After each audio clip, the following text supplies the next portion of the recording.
വെറുപ്പ് കൊണ്ടും വിദ്വേഷത്തും കൊണ്ടും ഒരു പ്രത്യയശാസ്ത്രത്തെയും ഒരു വിശ്വാസത്തെയും തകർക്കാനോ തളർത്താനോ ആവില്ല. എന്നാൽ അതിൻ്റെ ഉള്ളിൽ നിറയുന്നത്, ഏതെങ്കിലും ഒരു വിശ്വാസത്തിൻ്റെയോ പ്രത്യയശാസ്ത്രത്തിൻ്റെയോ ഉള്ളിൽ നിറയുന്നത് വെറുപ്പും വിദ്വേഷവും അധാർമികതയുമാണെങ്കിൽ ആർക്കും അതിനെ സംരക്ഷിക്കാനുമാവില്ല. വളരെ ലളിതമാണത്. ഒരാളിനോട് ഒത്തിരി പേർക്ക് വെറുപ്പുണ്ടായതുകൊണ്ട് അല്ലെങ്കിൽ വിദ്വേഷമുണ്ടായതുകൊണ്ട് അയാൾ നശിക്കില്ല. എന്നാൽ അയാളുടെ ഉള്ളിൽ നിറയെ വെറുപ്പും വിദ്വേഷവുമാണെങ്കിൽ അയാൾ നശിക്കുക തന്നെ ചെയ്യും. അയാളെ രക്ഷപ്പെടുത്താൻ ആർക്കും സാധ്യമാവുകയില്ല. ഞാനിത് പറഞ്ഞത്, ഇസ്ലാമോഫോബിയ ലോകത്തുണ്ടെന്ന് പറഞ്ഞത് UN ആണ്. ലോകത്തിൻ്റെ പല രാജ്യങ്ങളിലും നടക്കുന്ന സംഭവങ്ങൾ ഉദാഹരണമായി ചൂണ്ടിക്കാട്ടിയത് അവരാണ്. നമ്മുടെ നാട്ടിലും ഇത് വ്യത്യസ്ത രൂപത്തിലും ഭാവത്തിലും ഉണ്ട് എന്നുള്ളത് എല്ലാവർക്കും അറിയാവുന്ന കാര്യമാണ്. പക്ഷേ ഇതൊക്കെ ഉണ്ടാകുമ്പോഴും കഴിഞ്ഞ ഏതാണ്ടൊരു 10-20 ദിവസത്തിനകം ലോകത്ത് വളരെ പ്രശസ്തരായ, വളരെ പ്രത്യക്ഷമായി പലതരം മേഖലകളിൽ നിറഞ്ഞു നിൽക്കുന്ന കുറേ പേർ ഈ ഇസ്ലാം എന്ന പ്രത്യയശാസ്ത്രത്തെ പുലുകി. അതുകൊണ്ട് ഇസ്ലാമിൻ്റെ മഹത്വം പറയാൻ വേണ്ടിയിട്ടല്ല, ഞാൻ ആദ്യം സൂചിപ്പിച്ചതുപോലെ ഇരുട്ടുകൊണ്ട് ഓട്ടയടയ്ക്കാനാവില്ല എന്ന് പറയുന്നതിന് വേണ്ടിയാണ്. നിഷ്പക്ഷ നിലപാടിൽ അതിനെക്കുറിച്ചാണ് എനിക്ക് പറയാനുള്ളത്. ഏതൊരു സമൂഹത്തോടും സമുദായത്തോടും വിശ്വാസത്തോടും പ്രത്യയശാസ്ത്രത്തോടുമെല്ലാം സംഘടിതമായി വെറുപ്പുണ്ടാക്കി പ്രചരിപ്പിക്കുന്നതുകൊണ്ട് ആ വെറുപ്പിൽ അതെല്ലാം അങ്ങ് ഇല്ലാതായി പോകും എന്ന് വിശ്വസിക്കുന്നത് മണ്ടത്തരമാണ്. കുശുമ്പും കൊതിത്തരവും കുന്നായ്മയും കൊണ്ട് അത് ആരുടെയെങ്കിലും മേൽ അകലെ നിൽക്കുന്നവർ പ്രയോഗിച്ചാൽ അവരില്ലാതായി പോകുമെങ്കിൽ നമ്മുടെ നാട്ടിലൊക്കെ ഒത്തിരി ആളുകൾ ഇല്ലാതായി പോകേണ്ടതാണ്. എന്നാൽ അത് കൊണ്ട് നടക്കുന്നവർ അവർ നശിക്കുക തന്നെ ചെയ്യും. കാരണം അതിൻ്റെ ആ വൈരുദ്ധ്യം, ആ ഡിസ്കംഫർട്ട്, ആ ഡിസ്കണ്ടൻറ്റ് അവർക്ക് താങ്ങാൻ കഴിയില്ല. അതാണ് അതിൻ്റെ വാസ്തവം. ഞാനിത് പറഞ്ഞത്, കഴിഞ്ഞ കുറേ നാളുകളായി ഇസ്ലാമോഫോബിയ വിവിധ തലങ്ങളിലും വിവിധ തരത്തിലും ഒക്കെ പല രൂപത്തിലും ഭാവത്തിലും പ്രചരിപ്പിക്കുന്നുണ്ട്.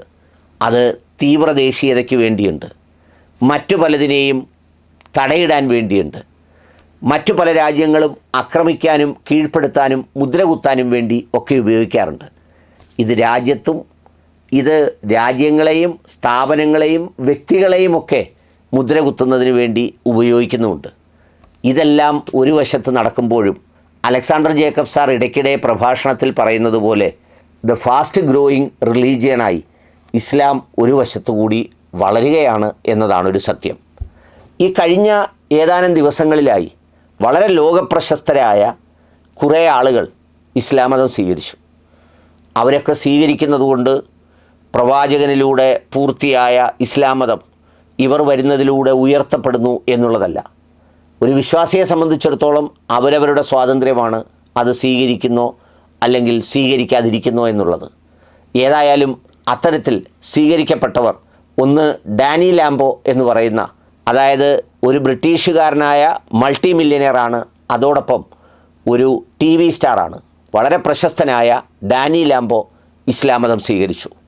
പിന്നെ സ്പാനിഷ് ഫുട്ബോളറായ ജോസ് ഇഗ്നേഷ്യോ, അദ്ദേഹവും നാഷണൽസിലും അതുപോലെ തന്നെ ഈ ലോകകപ്പിൻ്റെ ക്വാളിഫയിങ് മാച്ചിലും ലോകകപ്പ് മത്സരങ്ങളിലുമൊക്കെ കളിച്ചിട്ടുള്ള ഒരു കളിക്കാരനാണ്. അദ്ദേഹവും ഇസ്ലാം മതം സ്വീകരിച്ചു. ഹാർവാർഡ് യൂണിവേഴ്സിറ്റിയിൽ നിന്ന് PhD എടുത്ത ഹെൻറി ക്ലാസൺ എന്ന് പറയുന്ന പ്രൊഫസർ, അദ്ദേഹവും ഈ അടുത്ത ദിവസങ്ങളിലായി ഇസ്ലാം മതം സ്വീകരിച്ചവരിൽ ഒരാളാണ്. പിന്നെ മറീന എൽ ഹിമർ എന്ന് പറയുന്നവർ ഒരു TV സ്റ്റാറാണ്, മോഡലാണ്, അതോടൊപ്പം ഈ റിയാലിറ്റി പ്രോഗ്രാമൊക്കെ കമ്പയർ ചെയ്യുന്ന വളരെ പ്രശസ്തയായ ഒരു TV ആങ്കറിങ് താരമാണ്. വളരെ വിലയേറിയ താരം എന്നൊക്കെ നമുക്ക് പറയാൻ കഴിയുന്നത് പോലെയുള്ള ഒരാളാണ്. അവരും ഇസ്ലാം മതം സ്വീകരിച്ചു. ഫെലിക്സിയ എപ്പ് എന്ന് പറയുന്ന മലേഷ്യൻ മോഡൽ, മലേഷ്യയിലെ മോഡലിംഗ് രംഗത്ത് നിരവധി വർഷങ്ങളായി പ്രവർത്തിച്ചിട്ടുള്ള അവരും ഇസ്ലാം മതം സ്വീകരിച്ചവരിൽ ഉൾപ്പെടുന്നു. അമേരിക്കൻ യൂട്യൂബർ സ്നീക്കോ, അതുപോലെ തന്നെ അമേരിക്കയിലെ MMA fighter Amber Labrook, Japanese scientist doctor Ukuda, British actress Aisha Rosley, പിന്നെ സാമൂഹ്യ മാധ്യമങ്ങളിൽ ഒരുപാട് ചർച്ച ചെയ്ത Shaun King and his wife, അവർ ഈ റമദാനിലാണ് സ്വീകരിച്ചത്. അവർ ഈ പറയുന്ന എഴുത്തുകാരനും ചിന്തകനും ഒക്കെയായ ഷോൺ കിങ്ങും അദ്ദേഹത്തിൻ്റെ ഭാര്യയും. ഇവരെല്ലാം ഈ സമീപ ദിവസങ്ങളിൽ ഇസ്ലാം മതം സ്വീകരിച്ച ഫേമസ് പേഴ്സണാലിറ്റീസാണ്. ഞാൻ പറഞ്ഞത് വേറൊന്നും കൊണ്ടല്ല, വെറുപ്പിക്കുന്നത് കൊണ്ട്, വിദ്വേഷം പ്രചരിപ്പിക്കുന്നത് കൊണ്ട്, അപവാദം പറയുന്നത് കൊണ്ട്, അസത്യം പറയുന്നത് കൊണ്ട് ഒരു പ്രത്യയശാസ്ത്രവും ഇല്ലാതാവില്ല. അതാർക്കെതിരെ ആര് പറഞ്ഞാലും. എന്നാൽ അതിനുള്ളിൽ നിറയുന്നത് അസത്യവും വെറുപ്പും വിദ്വേഷവുമാണെങ്കിൽ അതില്ലാതാവുക തന്നെ ചെയ്യും. ആർക്കും തടയാനുമാവില്ല.